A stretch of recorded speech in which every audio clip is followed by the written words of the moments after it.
మేము అంటుంది స్లాటర్ హౌస్ల గురించి మాత్రమే. అది కేటీఆర్ మాట్లాడినా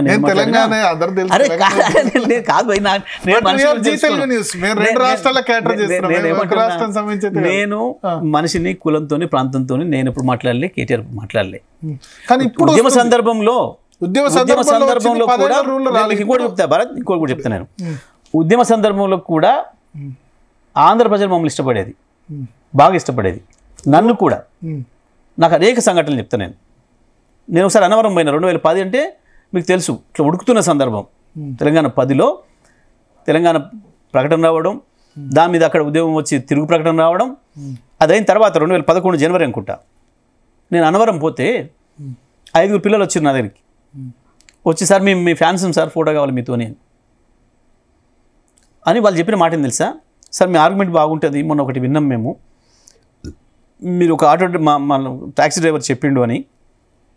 మీరు ఆంధ్రప్రదేశ్కి సంబంధించిన పార్లమెంట్ సభ్యులు కావచ్చు, శాసనసభ్యులు, మంత్రులు ఎవరైనా మీరు వచ్చి తెలంగాణను మేము డెవలప్ చేసినాం, హైదరాబాద్ డెవలప్ చేసినాం అని మాట్లాడుతున్నారు. అంటే మీరు ఆంధ్ర ప్రజలకు ద్రోహం చేయదలుచుకున్నారా?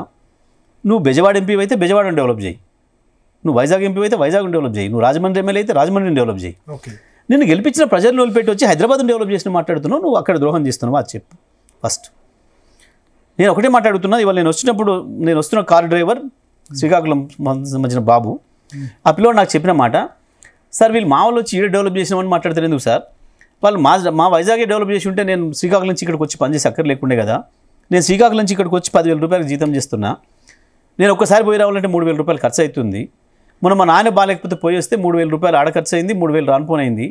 6,000 పోతే 4,000తో నేను ఎట్లా నా కుటుంబాన్ని నడపాలి? నేను ఇప్పుడు 6 రోజులు జీతం తీసేసారు, వాళ్ళు వచ్చింది 7,000 ఇచ్చిండ్రు, నేను ఎట్లా బతకాలి సార్? నేను మా వాళ్ళు ఇక్కడికి వచ్చింది చేయాలి సార్, డెవలప్ చేసినామంటారు, అక్కడ ఎందుకు చేయొద్దు అని చెప్పి అడుగుతున్నారు మీ యువకులు, మీ ప్రాంత యువకులు.